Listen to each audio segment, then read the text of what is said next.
नजर डालते हैं खबर की ओर। पत्रकारों के प्रतिनिधि मंडल द्वारा जिलाधिकारी को सौंपा गया ज्ञापन। जी हां, जनपद मिर्जापुर के वरिष्ठ पत्रकार साहित्यकार सलील पांडे के नेतृत्व में पत्रकारों के एक प्रतिनिधि मंडल द्वारा जिलाधिकारी प्रियंका निरंजन को पत्रकार के हितों के लिए ज्ञापन सौंपा गया। साहित्यकार सलील पांडे ने बताया कि जनपद में पत्रकारिता के माध्यम से जनता एवं प्रशासन के बीच सेतु के रूप में कार्यरत पत्रकारों के लिए 5 मांगों को लेकर जिलाधिकारी को ज्ञापन दिया गया, जिसमें स्वास्थ्य एवं इलाज की दृष्टि से जिले में कैंप लगाकर समस्त पत्रकारों का आयुष्मान कार्ड बनाया जाए। समाचार संकलन हेतु किसी भी क्षेत्र में जाने पर पत्रकारों को टोल टैक्स से मुक्त किया जाए। पत्रकार के परिवार के बच्चों को शिक्षा का अधिकार आरटीई के अंतर्गत अध्ययन की सुविधा दिलाई जाए। पत्रकारिता से संबंधित कार्यक्रमों एवं पत्रकारों के परिवार में आयोजित मांगलिक कार्यक्रमों के लिए सरकारी स्थान क्लब बैगर निःशुल्क दिलाया जाए। साथ ही सबसे अहम पत्रकारों को प्रत्येक त्रैमासिक क्षेत्र भ्रमण की व्यवस्था किया जाए, ताकि जनपद के विकास की योजनाओं का प्रचार प्रसार अधिक व्यापक तरीके से हो सके, जिसको जिलाधिकारी प्रियंका निरंजन द्वारा उचित मांग बताते हुए तत्काल कार्यवाही करने का आश्वासन दिया गया। ज्ञापन सौंपने में मुख्य रूप से रोहित गुरु त्रिपाठी, संतोष श्रीवास्तव, संदर्भ पांडे, विभाव पांडे, शिवशंकर उपाध्याय, विश्वजीत दुबे, शशि गुप्ता, संदीप शर्मा, मोहित गुप्ता, सिराज अहमद, गुफरान अहमद, गुड्डू खायम अन्य कई पत्रकारगण मौजूद रहे। जनपद मिर्जापुर से ब्यूरो चीफ संदीप शर्मा की रिपोर्ट। सलील पांडे और स्तंभ लेखन करता हूँ। जी बताइए जी, हम क्या आज पत्रकारों के हितों के लिए कुछ डिमांड लेके हम लोग आए थे। मुख्य बात डीएम साहिबा ने एक बात कही कि कई संस्थाएं हैं, कई क्लब हैं पत्रकारों को, तो उनको बताया गया कि आज ये किसी बैनर तले, किसी पत्रकार संस्था के बैनर तले हम नहीं आए हैं, सबके लिए A to Z पत्रकारों के लिए। उसमें कि एक कैंप लगाया जाए, आयुष्मान कार्ड। बीमारी इतना ज्यादा आक्रमण किए हुए है, मिलावट है खान पान में, वातावरण दूषित है, ग्लोबल वार्मिंग है, तो स्वास्थ्य पे अटैक इस समय ज्यादा जब है, तो पत्रकारों का आयुष्मान कार्ड रहना चाहिए। तो वो कैंप लगाकर उसमें पत्रकार उनके परिवार को किया जाए, आयुष्मान कार्ड बनाया जाए।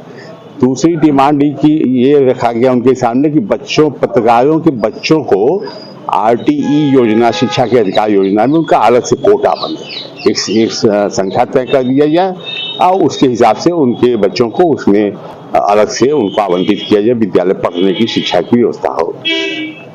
तीसरे कि पत्रकार लोग जब कोई कार्यक्रम करते हैं तो कोई भी धर्मशाला या मैरिज हॉल लेने जाते हैं, पैसा लगता है, तो जो गवर्नमेंट की संस्थाएं हैं वो स्थल हैं, जैसे सिटी क्लब है, तो वो निःशुल्क मिले और केवल इस पत्रकारिता के बैठकों के लिए नहीं, उनके घर कोई मांगलिक कार्यक्रम हो तो वो भी निःशुल्क दिया जाए। सिटी क्लब खास तौर से सिटी क्लब ही है, तो वो उनके घर के परिवार के शादी विवाह, उपनयन, जनेऊ, जो भी हो, सबके लिए निःशुल्क दिया जाए। इस पर डीएम साहिबा सहमत थी और साथ साथ पत्रकारिता में वह समाचार संकलन करने के लिए आते जाते में टोल टैक्स पड़ते हैं, तो उसमें जिला प्रशासन, जिला सूचना विभाग के द्वारा जो अधिकृत पत्रकार जिनके पास पास है, जिन्होंने प्रमाणित करके दिया है, ये मान्यता प्राप्त पत्रकार लखनऊ का है, उसके अलावा बहुत से लोग छूटे रहते हैं, तो जिला सूचना अधिकारी के हस्ताक्षर से टोल टैक्स के पास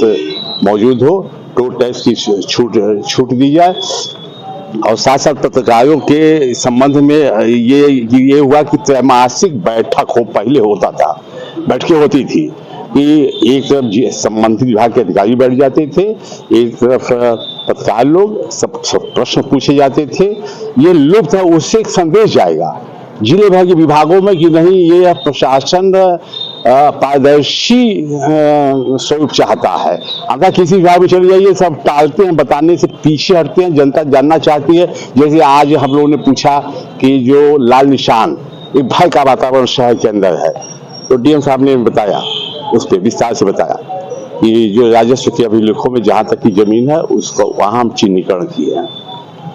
चौड़ीकरण का होगा तब वो अलग से जाएगा, तो उसमें तो फिर पैसा मिलेगा, इसमें नहीं मिलेगा। इसमें वह जो जिन्होंने कमिट कर लिया। इसके साथ साथ जनता के हितों के मुद्दे भी उठाए गए। पत्रकार जहाँ होगा जनता के हित के मुद्दे की बात करेगा। तो बच्चों को पार्किंग की व्यवस्था कहीं नहीं है, तो डीएम साहिब ने कहा कि हम कई पार्क बच्चों के लिए बनवाएंगे।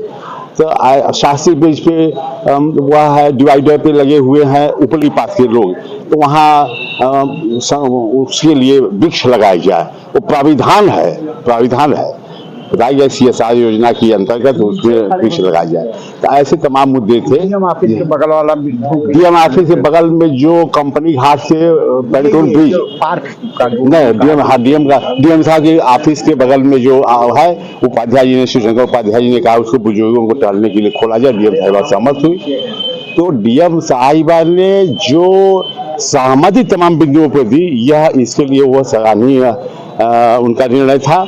और कहीं उन्होंने ये नहीं कहा, उन्होंने सारे मुद्दों को कहा कि वाजिब है, जायज है, और उस पर हमें उम्मीद है कि आगामी दिनों में उसके परिणाम सामने आएंगे। ठीक है, थैंक यू। अब तक के लिए इतना ही, और ऐसे ही ताजा खबरों को पाने के लिए जुड़े रहें हमारे देवरी दर्पण के साथ।